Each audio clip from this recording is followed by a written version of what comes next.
One of the things about flexibility that is important is there needs to be trust and there needs to be clarity.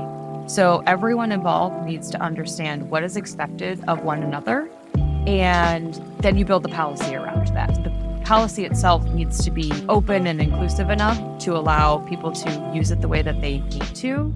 Hello, hello. This is Samantha Saxby with another episode of Moms with Benefits for our Chasing Change series. And today I'm very excited to introduce Allison Ward. Allison is the Chief People Officer at Walker Sands. So, Allison, thank you so much for joining us. Thanks for having me. I'm super excited to talk to you today. Yeah, we're going to dive into some awesome stuff. So, I want to first ask, we connected because you're a fellow working mom, you have two kids, but you're also a chief people officer, which is in HR land. And so, talk to me about where you're at today with being a working mom and give us maybe some highlights of what that journey was for you.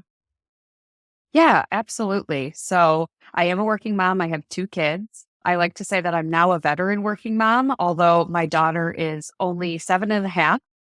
But it feels like I've been doing this for a very long time. My son's about to turn 5. So I'm deep in the sort of transition between little kids and elementary school kids right now. I've been at Walker Sands for my entire parenthood journey. So I started here over 11 years ago, and at the time, didn't have any kids. At the time, I was also on the marketing side of the house. So I was in services. I started in public relations.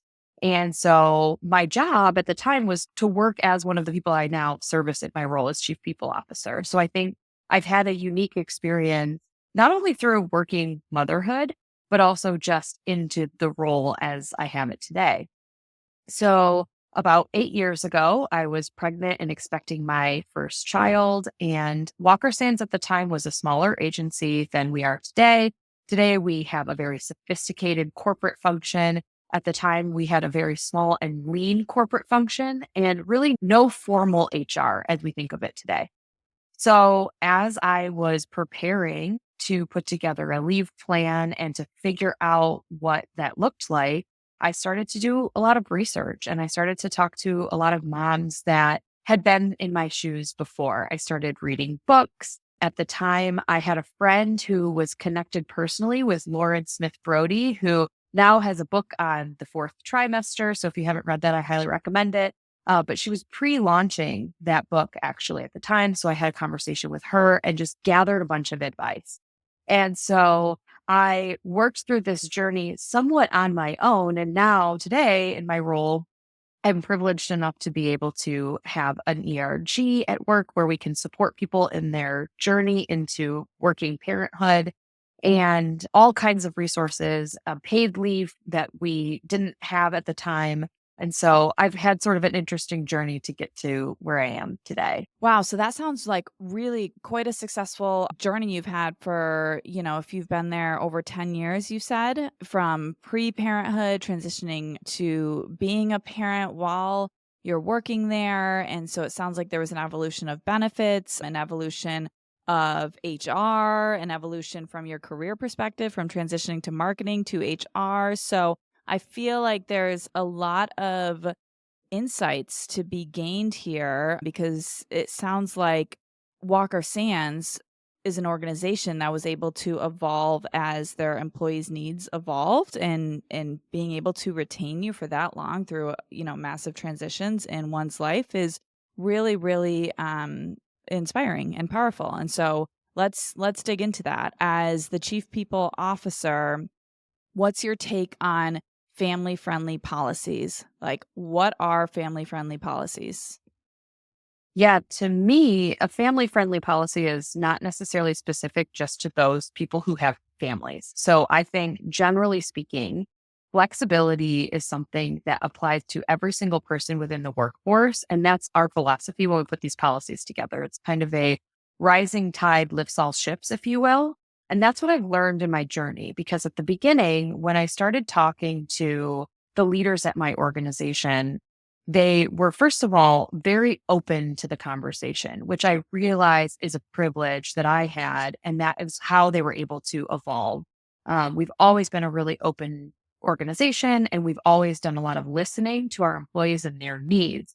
But anecdotally, one of the things that I found once we evolved the policy was how many people who really were not benefiting from the policy directly at that time that appreciated the flexibility in the policy. They appreciated us having this fully paid 12-week leave because that signifies what we value as an organization. It signifies how our culture supports people in their lives, regardless of whether they're a parent or not a parent. So to me, a family friendly policy is really just something that is inclusive of the way that people need to get their work done in order to live the life that they want to live, be that as a caregiver to either a child or an aging parent, or as someone who has other responsibilities outside the office. So Walker Sands has always been an organization that sees our people holistically as humans first. And I think that that's really important. And so for me, I was able to make change because I had an open organization that saw me as a person with needs and was able to work with me on a policy that worked for me, but for really everyone. So, yeah, I think it's really important that when we talk about family friendly policies, we use language that's inclusive and doesn't create this parents versus non-parents type of culture, because we want to make sure that people recognize that those benefits really impact all facets of the organization. Yeah, that's an excellent insight. And so flexibility is where your mind went to first. Did you feel that you needed a formal type of policy, communication to incorporate flexibility into your organization? Like there's no line item of a flexible benefit. How do you implement flexibility without there being a flexibility benefit, right? You can either have paid leave or you don't have paid leave. So, how do you go about implementing flexibility? Yeah, that's a good question. I think one of the things about flexibility that is important is, first of all, there needs to be trust and there needs to be clarity. So everyone involved needs to understand what is expected of one another. And then you build the policy around that. So to your point, the policy itself needs to be open and inclusive enough to allow people to use it the way that they need to. But it has to be built on trust. It needs to be built on clarity and expectation, and then just communication as well. So to use our family leave policy as an example, we provide it to everyone. So on day one, you are provided the ability to use FMLA and to use our paid family leave policy. We don't make you go through this waiting period. That's just not realistic in in my opinion. And it's provided to, we don't use any language around primary or secondary caregivers. It's not gendered language. It's not specific to birthing parents or adoptive parents. It's very inclusive by nature. And that way, the flexibility is built in. So it applies in broad situations. And then there are obviously case by case situations as well, in which we have conversations around that. So we've had people break up the leave in different places because they have a different need. Maybe they have older children or they're supporting a spouse who also is working through their leave. So again, I think when you build these policies, it's around thinking through how to make it broad enough that it applies to the greatest number of people possible, and also broad enough so that in situations in which there are perhaps exceptions, you're able to find room for those folks as well. I think that that's how you make it flexible. Yeah, no, and inclusive, I think, is the word to incorporate there as well. And point taken on the trust and the clarity. That's a cornerstone of a company's culture that I think is just essential. So, yeah, excellent points. And so, how, in your opinion, does remote work factor into flexibility and with an eye on working moms is our audience for our listeners here at Moms with Benefits? So we're a hybrid workplace, which means that we are usually in the office about 2 days per week. That means that we're remote 3 days per week, which is obviously hugely flexible to the people who are working in our organization. I think we have a lot of parents that take advantage of that flexibility in a way that works for them. That for me personally, my own children, I'm able to drop them off at school on those days. I'm there to be there when the bus drops them off. I obviously have this summer, I have a nanny. So that has provided me even greater flexibility because she's there when my kids wake up and I'm able to start my workday when I need to. But I think that remote work and hybrid work, as sort of a close sister of remote work, has allowed parents to build their schedule in a way that really works for them. When I started my working parenthood journey, I was in the office 5 days a week. So that looked very, very different. But we had very flexible policies then too. So I was able to make sure that I was in the office during the hours that I had childcare. I think remote work allows everyone, including working parents, to have flexibility to be able to live their life alongside of work, right? Um, Adam Grant talks about two different types of people when it comes to how we work. There's the integrator, which is the person that sort of mixes personal and work together. And then there are segmenters, the people who kind of show up and work 9 to 5 and then close their laptops for the day and don't think about work until the next morning. I think by nature, a lot of our employees are integrators. They sort of mix work and home together. And I think by nature, a lot of parents are that way too. You don't walk into the office and suddenly you're only an employee. You carry your parenthood with you everywhere you go. And so flexible policies allow people to be integrators in a way that works for them. We tell our folks that part of the benefit of being home some of the days during the week is you can let in a contractor if you need to. You can let the dog out when the dog needs to go out. And so those things apply not only, again, to parents, but also to everybody who works in our organization. And remote work and hybrid work is really a facilitator of that. And certainly it's not the only facilitator, but I do think that's accelerated the flexibility that we've seen, especially over the last 4 years after in a sort of post-COVID world. Yeah.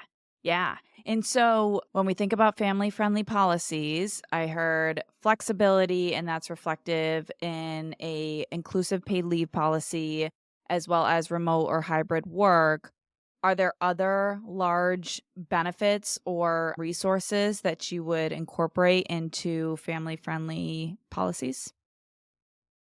I think there are policies with a capital P, right? These are the things that are in our handbook. These are the rules and regulations that we follow, so to speak. And then there are policies and procedures that are built into our culture. And I think those things are just as important. And so it's not only about what are the policies that you have in your handbook that you're following, but also how are people being received when they take advantage of this flexibility? That's one of the questions that we ask in our engagement survey is do you feel like you can take advantage of these flexible policies that we have without negative repercussion? And that's really important to me that managers are allowing people to have the space that they need, regardless of, again, whether they're parents or not. So, a couple of other things that we've implemented, we have a flexible PTO policy. That essentially means that we trust you to put together your plan to be out of the office and you can take time off, give it as assuming, again, that your expectations are met. So we are very, very clear in what our expectations are. We're very clear in how we need to plan for those things, who we need to talk to on our account teams and our clients to make sure that we have the space to be able to take time off. But the policy is flexible by nature because, again, we put that trust in our employees. So I think that there's the policy part of it. And that's a lot of times where I live. But I also think that our managers and our senior leaders have a lot to do with what does our culture look like and how are we showing up as a flexible culture outside of just the policies that are written down on paper. Yeah, that is super interesting. I mean, we've talked to a lot of moms where the consensus seems to be that there needs to be a system change and a cultural change to be able to allow women to continue to further their career and not have the quote unquote motherhood penalty that gets thrown around.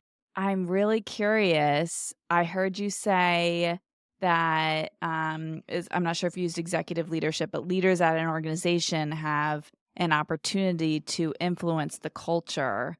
Do you have examples either of what you think works, like at your own organization, or other examples just as a HR practitioner?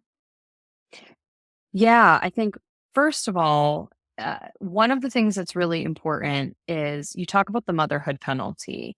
And I think it a big part of how moms are able to show up in the workplace is also how the people around them receive them, both before and after their leave.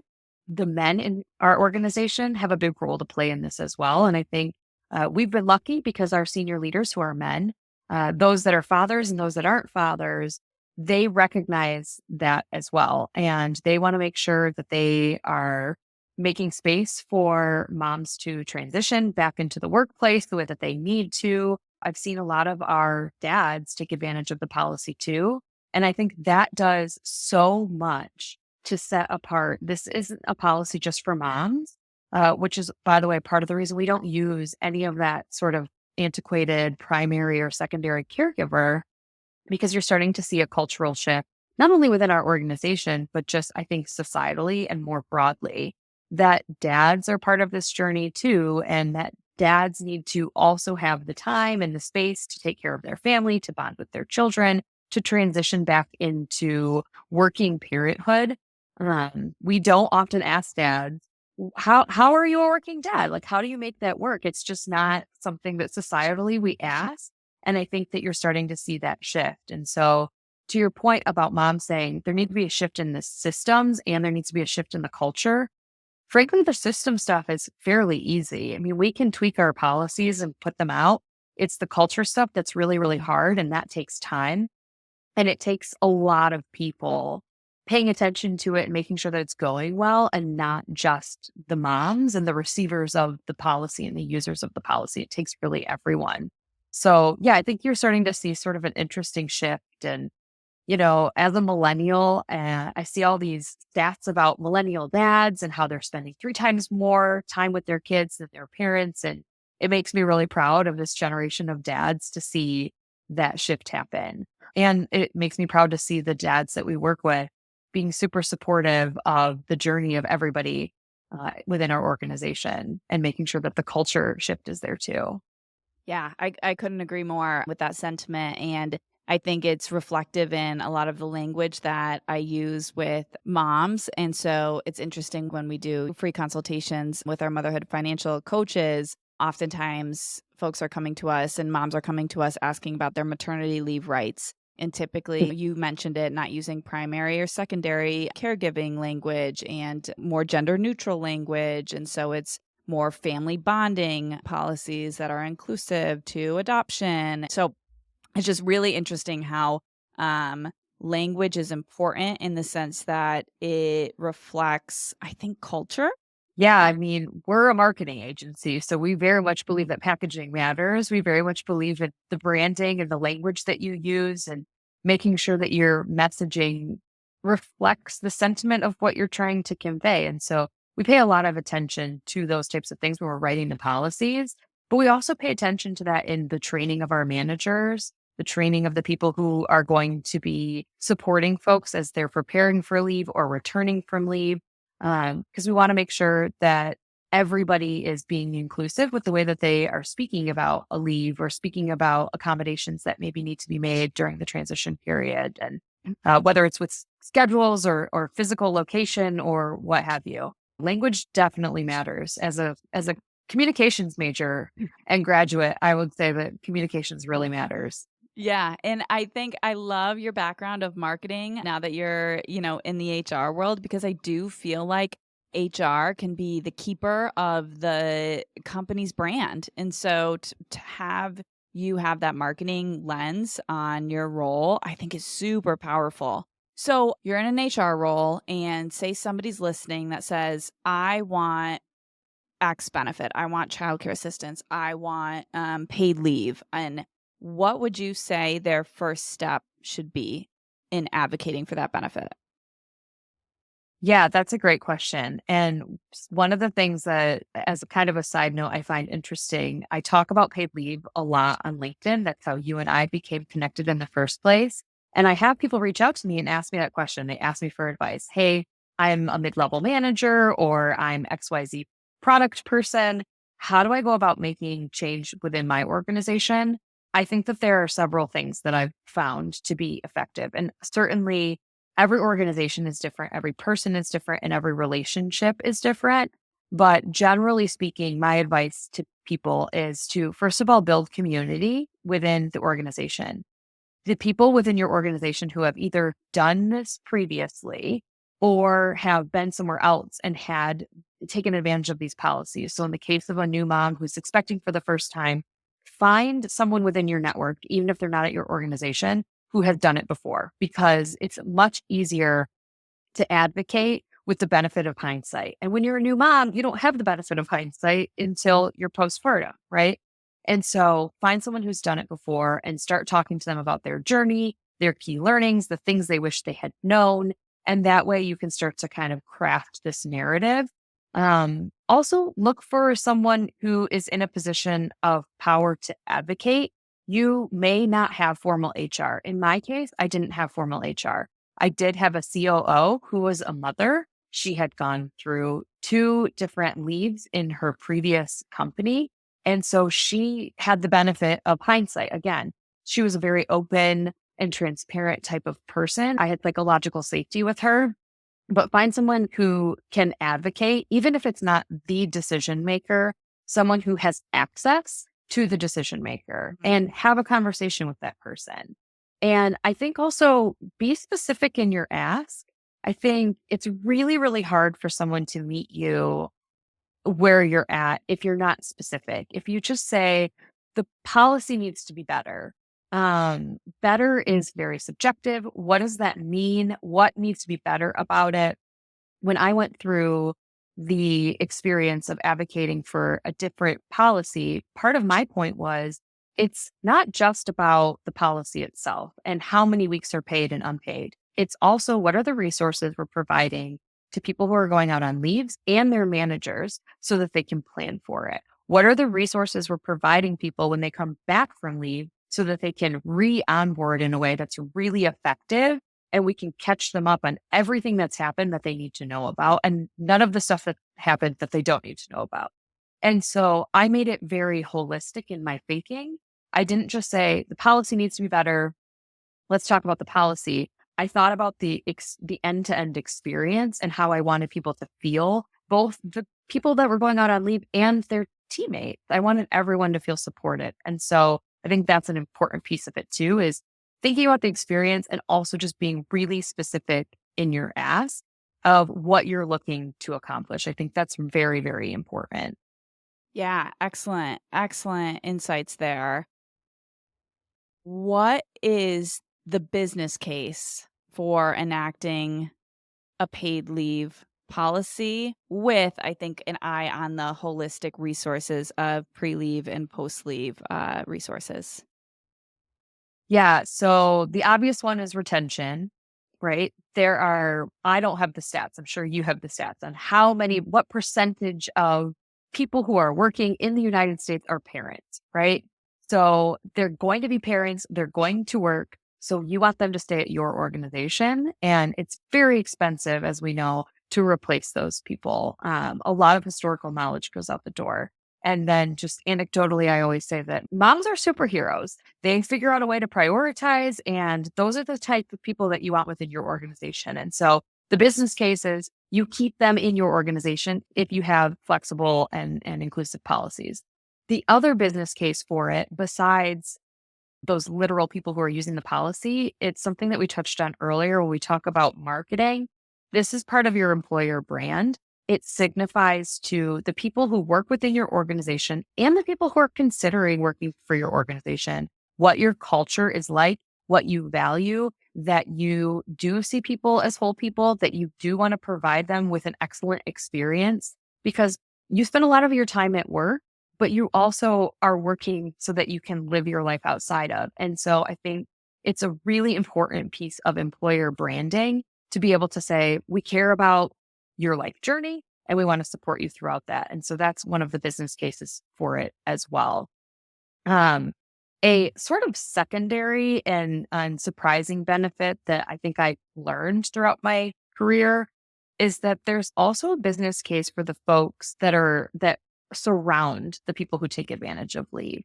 And what I mean by that is there are stretch opportunities when your manager goes out on a leave. You get to try things that you otherwise wouldn't have. You start working with people you otherwise wouldn't have. And so there are some tangible leadership advantages to having someone you work with go out on leave and covering certain pieces of their role. So I think that's kind of an interesting thing that people report as well. Just the things you get to try and learn when you are supporting someone who's going out on a leave, be it a parental leave or a personal leave or a medical leave or what have you. So I think that there are benefits there that we don't often talk about. Yeah, that last one is super interesting, and I haven't heard that, but it makes sense. My mind goes to if someone leaves an organization. In my mind, I'm like, there's always an opportunity to grasp there if you're Mhm. willing and eager to find it, because that person had responsibilities, and so if they're leaving, like there's a hole there that needs to be filled, adjusted, strategized, or something. Your point about having family friendly policies and, paid leave being one of them, that it incorporates into the brand of your organization is brilliant. The amount of DMs we get at Moms with Benefits, amount of motherhood financial consultations that we do, where the moms are saying, I got offered a job, but I don't know how to figure out whether they have paid leave, and that's really important to me. And so how do I ask that in an interview? How do I, figure that out? Like, these are candidates right now DMing us trying to figure out how they have that conversation. And for you as an organization to put it out there, and there's no questions about what those policies are, I mean, that's substantial. And I do feel like in terms of attracting and retaining talent, it's the norm. I think that it's becoming the norm in that employees are expecting it. They're appreciative for sure, but it's culturally kind of expected. We're at that tipping point. Do you think that Mhm. that is fair to say in terms of where we're at for the tipping point of paid leave? Yeah, I think, it's incredibly disappointing that we still have not seen kind of the macro environment change. We just had a presidential debate. They spent 0 minutes on childcare and paid leave. They spent 0 minutes on that. And so the onus is unfortunately still falling on organization. The positive thing and the kind of inspiring thing is that there is sort of this mass representation of either working parents or people who just understand the benefit of providing this paid leave. And so even though the onus is falling to business leaders, the motivation is there because it is important to people. And for my philosophy, that's a big part of our brand. We want people to know about that benefit. We don't want them to have to ask that question in interviews. And I recognize that that can be uncomfortable. So we tend to put it out there. And I don't think that it, to your point, in a good way, I don't think it necessarily sets us apart anymore that we have this. It's not groundbreaking. You can certainly find lots of organizations that provide inclusive paid leaves. And if you're one of them, you absolutely should be talking about it because it is something that job seekers want to know about. And to your point, I don't want someone to have to ask you, how do I ask about this? I want them to just see it on our website and know that it's kind of part of our cultural DNA to provide those benefits. Yeah. Yeah. So, talk to me more about senior leadership and the business case. You were able to say, I'm an employee here. I am advocating for a paid leave benefit and policy. Who were the seats at the table that had to sign off and say yes to that? Because at the end of the day, there's a financial commitment that needs to be made, and there's a variety of different models out there. Who were the decision makers to get that across the finish line? Yeah, that's a good question. So, first of all, one of the advantages that I had is again, two things. One, I had a very open senior leadership team, very focused on the employee experience, very focused on listening and evolving to your point earlier with the needs of its staff. So I had an advantage there and that to me was a privilege to be able to work in that type of organization. The other thing that I had sort of in my back pocket was number one, we're knowledge workers, right? So we're not creating a widget. So if I walk out of the organization, they can't as easily find someone that can come and just sit on the line and continue to create the widget. That's not what we were doing. I was a knowledge worker. I had knowledge. They wanted to be able to retain me. And then, third of all, we had a policy in place and it had just not been taken advantage of before. And so I was essentially one of the first people to ever need the policy. And so it was our first time sort of stress testing it. So they were very open to the idea that maybe this policy isn't right. We don't know because we haven't gotten feedback on that. I think that's another piece of advice that I give people is always create that feedback loop. If once you take advantage of the policy, there are people behind you that will also use it. So create a feedback loop and tell your organization how it went. In my case, the decision makers were our senior leadership team. So essentially our CEO, our COO, and our president. Certainly, as the organization evolved, we started to have more formal HR roles. Those were the people who could do sort of the industry research to see what was normative for the industry and could put the actual policy down on paper in a way that made sense and worked for everyone. But in my case, it was direct to senior leadership. Um, I also had psychological safety. I had always been in the type of role where I felt like I had a voice at the organization. And I recognize not everyone is in an organization where they feel empowered and they don't know who to go to in leadership. So that's another privilege of mine is that I had psychological safety and I could say, hey, this is what I need from the organization to make this transition for me go more smoothly.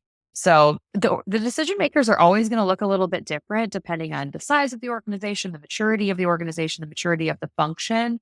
But in certain cases, you need to know who is ultimately going to be able to sign off on it. And to my point earlier, there are sometimes advocates that aren't the final decision maker that can help you navigate that because it's Mhm. not always obvious who is going to say yes or no to an ask like that. Yep. Yeah. Yeah. It's a great point. There's lots of folks involved. I mean, this is cultural change, it's system change that you're making. It takes a lot of work and a lot of perseverance and a lot of navigating waters. And it's not going to be, approved, signed off, and implemented in one email, right? It's going to be Right. evolving conversations. Yeah. Yeah. It takes time. Awesome. All right. So, anything else that is on your mind about supporting parents in the workplace or any sort of family friendly benefit policies that are on your mind before we sign off here? I think for me, one of the things that has helped me personally in my journey of working parenthood is building a sense of community. I think we talk about that a lot. It takes a village, as the old adage is. But for me, I was able to find other people within my organization who either were parents or were becoming parents. And we have sort of had this grassroots effort to build an ERG.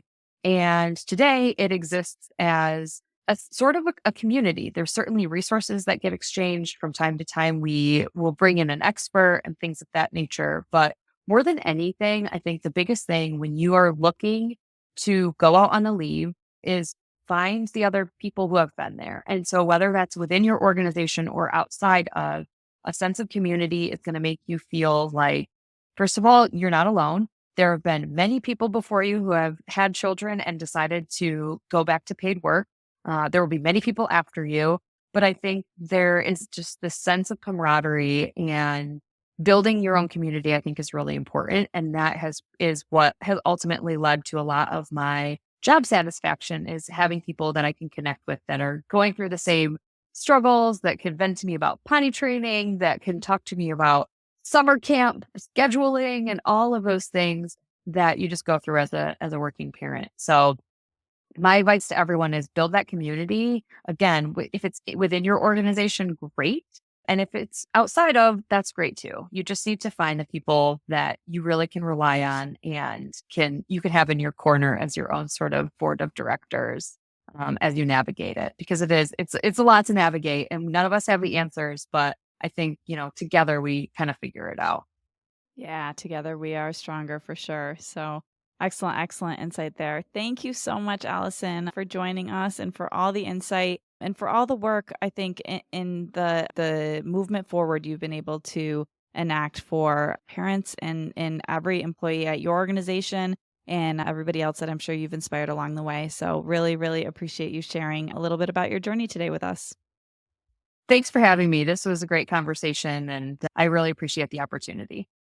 If you are currently expecting or just looking to plan ahead, check out perkyleave.com to learn more about your leave benefits. Moms with Benefits is chasing financial and emotional stability for motherhood. If you've resonated with any of the stories from our moms, we'd love for you to give us a rating and quick review to help spread the word. You'll also find Moms with Benefits on Instagram at momswithbenefits.org. Keep going and keep growing, Mama.